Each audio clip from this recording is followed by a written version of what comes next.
నమస్తే.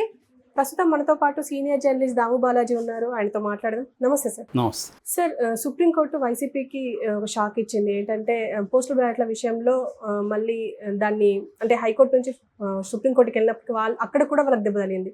అసలు ఏంటి సార్ ఆ తీర్పు ఏంటి? మామూలుగా పోస్టల్ బ్యాలెట్ అనేది ఈరోజు ముఖేష్ కుమార్ మీన అనౌన్స్ చేశాడు. 4,61,000 మంది ఉద్యోగులు పోస్టల్ బ్యాలెట్ ద్వారా ఓటు వేశారు. సో ఈ 4 లక్షల అంటే మొత్తంగా మనకి ఆంధ్రప్రదేశ్లో 3,33,00,000 మంది ఓటు వేసుకున్నారు. అందులో 4,61,000 మంది దీని మీద ఇచ్చేశారు. సో దీంట్లో మామూలుగా అయితే ఈ మిగతా రాష్ట్రాలు అన్నింటిలో కూడా ఈ ఓటర్ డిక్లరేషన్ ఫామ్ 13A అని ఉంటుంది. ఆ ఫామ్ మీద అటెస్టింగ్ అధికారి సంతకం చేయాలి, సీలు వేయాలి, హోదా, పేరు ఇవన్నీ రాయాలి మామూలుగా అన్ని రాష్ట్రాల్లో. కానీ ఇక్కడ ఒక నోటిఫికేషన్ ఇచ్చారు. ఇక్కడ ఏం నోటిఫికేషన్ ఇచ్చారంటే పేరు రాస్తే సంతకం ఉంటే చాలు, పేరు, హోదా, సీల్ అవసరం లేదు అనే ఒక నోటిఫికేషన్ ఇచ్చారు. దీని మీద వీళ్ళు ఈసీకి విజ్ఞప్తి చేశారు. అన్ని రాష్ట్రాల్లో ఉన్నట్టే ఉండాలి కదా, మీ ఇష్టం వచ్చినట్టు ఎక్కడెందుకు మారుస్తారు, దీనివల్ల మ్యానిపులేషన్ జరిగే అవకాశం ఉంది. సో సంతకం మాత్రం ఉంటుంది, ఆ సంతకం అవుతుందా కాదా అనేది కూడా రేపొద్దున ఎక్కడ తేలాలి అది. సో ఇలాగ దొంగ ఓట్లు పడే అవకాశం ఉంది అనేది వైసీపీ ఆర్గ్యూ చేసింది. కానీ ఈసీ ఒప్పుకోలేదు. దాంతో వీళ్ళు దీని మీద హైకోర్టుకి వెళ్ళారు. హైకోర్టు మేము ఈసీ విషయాల్లో జోక్యం చేసుకోమని హైకోర్టు చెప్పేసింది. దాంతో వీళ్ళు మళ్ళీ సుప్రీంకోర్టుకి వెళ్ళారు. సుప్రీంకోర్టు కూడా ఈరోజు ఒక రకంగా వైసీపీకి షాక్ అని చెప్పాలి. వైసీపీకి హైకోర్టు చెప్పినట్టే మేము కూడా జోక్యం చేసుకోమని చెప్పేశారు. సో ఇది బేసిక్గా. సో దీనివల్ల వైసీపీకి ఏం నష్టం అనుకున్నప్పుడు జనరల్గానే ఉద్యోగులు వైసీపీకి యాంటీగా ఉన్నారు. ఇప్పుడు రకరకాల సెక్షన్స్ ప్రజలు ఉంటారు.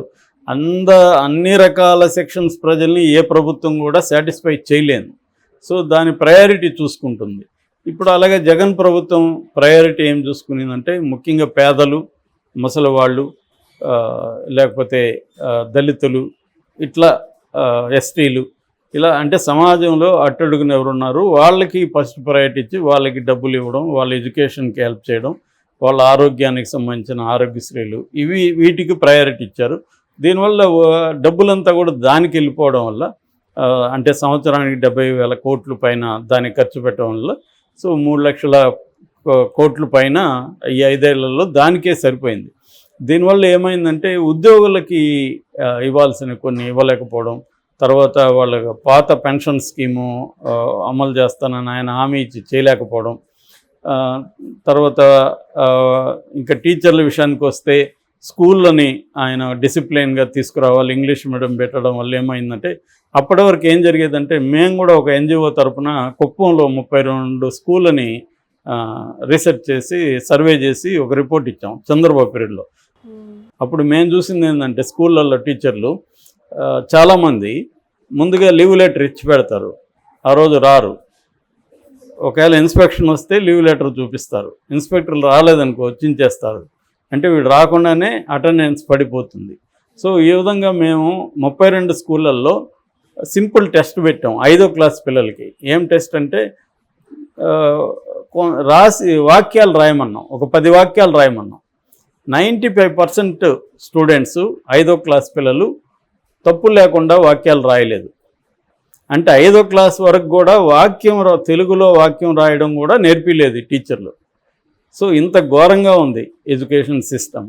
సో దాన్ని జగన్ సంస్కరించడం కోసం కొన్ని తీసుకొచ్చాడు. అందులో ఏంటంటే టీచర్లకి స్కూల్స్ని నీట్గా పెట్టుకోవడానికి సంబంధించి హెడ్ మాస్టర్ రోజు మార్నింగ్ టాయిలెట్లు ఫోటోలు తీసి పంపించాలి, ఇవన్నీ ఉన్నాయి. మేము కూడా అవి చూసినప్పుడు చాలా చోట్ల టాయిలెట్లు ఘోరంగా ఉన్నాయి, ముఖ్యంగా ఆడపిల్లలు చాలా సఫర్ అవుతున్నారు. ఇలాంటివన్నిటిని చేసి ఆ హెడ్ మాస్టర్కి బాధ్యత అప్పగించారు, ఫోటోలు తీసి పెట్టండి అని. వీళ్ళకి ఏంటంటే ఈగో ప్రాబ్లం, నేను హెడ్ మాస్టర్ నేనేంటి టాయిలెట్ తీసేది. సో ఇలాంటి ఒక కోపం పెరిగింది. అట్లాగే బయోమెట్రిక్ పెట్టి ఇప్పుడు ఈ లీవ్ లెటర్ల స్కీమ్ ఉంది కదా నేను చెప్పిన స్కాము, అది ఇంకా కుదరదు. ప్రతి ఒక్కరు టైంకి హాజరవ్వాలి, బయోమెట్రిక్ పెట్టేశారు, ఇవన్నీ ఉన్నాయి. సో వీటి వల్ల ఏమైందంటే వాళ్ళకి ఒక కోపం అనేది మొదలైంది.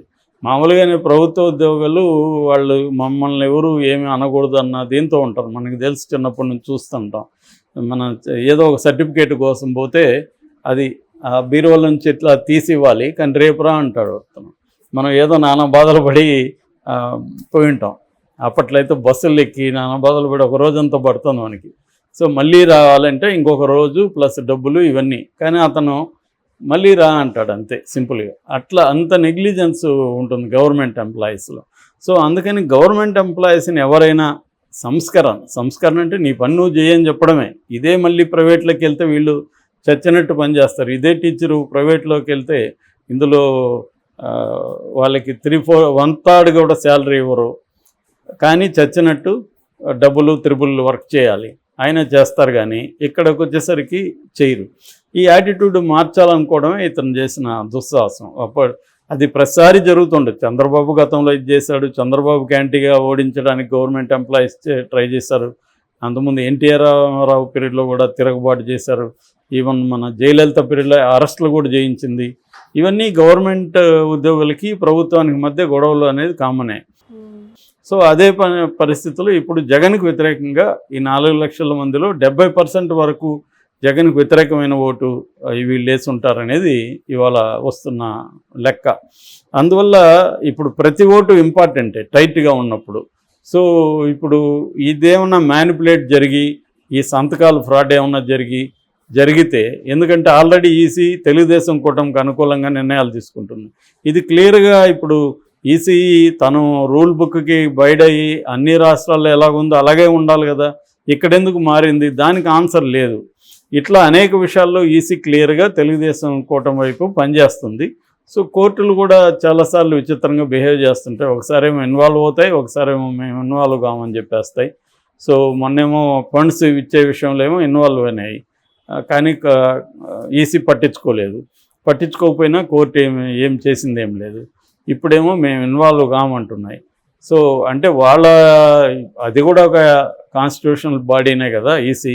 వాళ్ళ రూల్స్ని వాళ్ళే పాటించకపోతే, పైగా ఒక రాష్ట్రంలో ఒకటి ఇంకో రాష్ట్రం ఉన్నప్పుడు ఎవరికి చెప్పుకోవాలి? కోర్టుకి చెప్పుకోవాలి. కోర్టు నేను ఇన్వాల్వ్ కానంటే ఇంకెవరికి చెప్పుకోవాలి? ఈ కండిషన్ ఇప్పుడు ఆంధ్రప్రదేశ్లో ఉంది. దీన్ని వైసీపీకి షాక్ అంటున్నారు, కానీ నాకు తెలిసి డెమోక్రసీకే షాక్. ఎందుకంటే వైసీపీ ఓడచ్చు, గెలవచ్చు, దానివల్ల ఎవరికేం జరుగుతుంది అనేది పక్కన పెడితే ఒక డెమోక్రటిక్ ఇన్స్టిట్యూషన్ డెమోక్రటిక్గా పనిచేస్తుందా లేదనేది ఇంపార్టెంట్. పనిచేయనప్పుడు ప్రజల్ని డెమోక్రటిక్గా పనిచేయమని, చట్ట ప్రకారం నువ్వు పనిచేయమని ప్రజల్ని చెప్పే హక్కు వీళ్ళకే ఉంటుంది, అధికారులకి. ఇప్పుడు ఎవరికి మాత్రం చట్టం మీద ఎందుకు ఇది ఉంటుంది?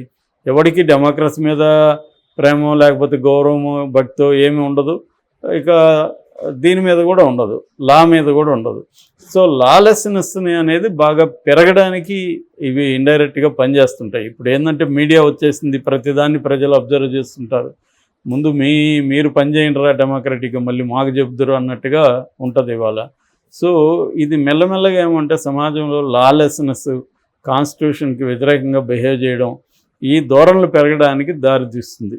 అందుకనే డెమోక్రసీని కాపాడుకోవాల్సిన అవసరం, ఎందుకంటే ఇది అందరినీ ఎఫెక్ట్ చేస్తుంది. దీంట్లో ఇవాళ వాళ్ళకు ఉపయోగపడవచ్చు తెలుగుదేశం కూటమికి, నెక్స్ట్ టైము తెలుగుదేశం బాధితులు ఉండదు. ఎందుకంటే అప్పుడు వైసీపీ బీజేపీతో కుమ్మక్కయి వాళ్ళిద్దరు కలిసి తెలుగుదేశాన్ని ఇబ్బంది పెట్టింది ఎలక్షన్ కమిషన్.